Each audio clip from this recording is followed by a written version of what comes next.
খানাকুলের অভিষেকের mega show প্রস্তুতির তুঙ্গে। আগামী 3রা এপ্রিল খানাকুল বিধানসভা কেন্দ্রের তৃণমূল কংগ্রেস প্রার্থী পলাশ রায়ের সমর্থনে এক বিশাল নির্বাচনী জনসভা করতে আসছেন সর্বভারতীয় তৃণমূল কংগ্রেসের সাধারণ সম্পাদক অভিষেক বন্দ্যোপাধ্যায়।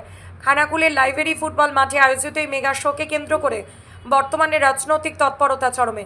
জনসভাকে সাফল্যমণ্ডিত করতে এবং নিরাপত্তা ব্যবস্থা সুনিশ্চিত করতে আজ অনুষ্ঠানস্থল পরিদর্শনে একটি উচ্চ পর্যায়ের প্রশাসনিক বৈঠক সম্পন্ন হয়। উপস্থিত ছিলেন খানাকুল থানার OC Samir Mukherjee, Arambagh circle inspector. মাঠের পরিকাঠামো খতিয়ে দেখতে প্রশাসনিক মহলে সাজো সাজো রব লক্ষ্য করা গেছে। এদিনের বৈঠকে পুলিশ প্রশাসনের পাশাপাশি উপস্থিত ছিলেন পশ্চিমবঙ্গ সরকারের বিদ্যুৎ বিভাগ, স্বাস্থ্য বিভাগ, বন বিভাগ, পিডব্লিউডি এবং পিএইচই দপ্তরের আধিকারিকরা। এছাড়াও স্থানীয় ব্লকের উচ্চপদস্থ আধিকারিক ও জনপ্রতিনিধিরা প্রস্তুতির খুঁটিনাটি নিয়ে আলোচনা করেন। সভার নিরাপত্তা ও জনসমাগম সামাল দিতে সব পক্ষই এখন চূড়ান্ত প্রস্তুতিতে ব্যস্ত। এই খানাকুলের মাটিতে জনসভা করতে আসছে আমাদের সকলের প্রিয় নেতা, সর্বভারতীয় তৃণমূল কংগ্রেসের সাধারণ সম্পাদক শ্রী অভিষেক বন্দ্যোপাধ্যায় মহাশয়। এই ওনারই প্রস্তুতি স্বরূপ আজকে খানাকুলের যে লাইব্রেরি মাঠ, এই মাঠে যে প্রশাসনিক একটা মিটিং, এএসএল মিটিং, সেই মিটিং আজকে এখানে অনুষ্ঠিত হবে।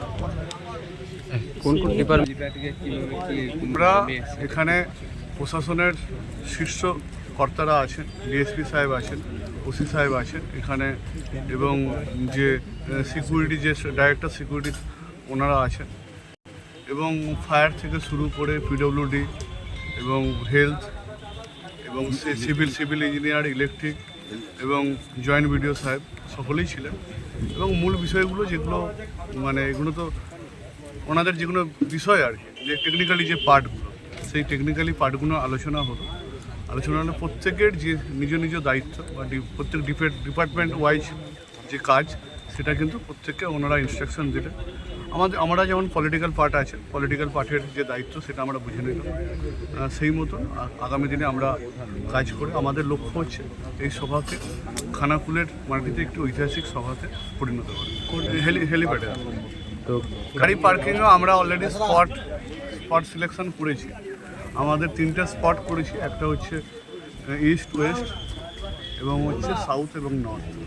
প্রত্যেকটা সাইডে এইদিকে যেমন গোপালনগর মাঠ আছে, ওখানে গান্ধী ময়দান আছে, আর আপনার হচ্ছে এইদিকে আমাদের যে সামনের রামনগরের পাশে এখানটা আমরা এখন ফিল্ড ভিজিট করব।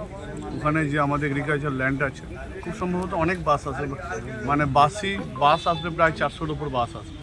তার সাথে ধরুন ইঞ্জিন ভ্যান আছে, টোটো আছে, আরও ছোটো ছোটো গাড়ি আছে এবং ছোটো কার আছে। সমস্ত বিষয়টাই আমরা এখন ফিল্ড ভিজিট। কত গ্যাদারিং এক্সপেক্ট করছেন? 40,000 ছাপিয়ে যেতে পারে। আমরা যেটা এক্সপেকটেশন বলে 40,000।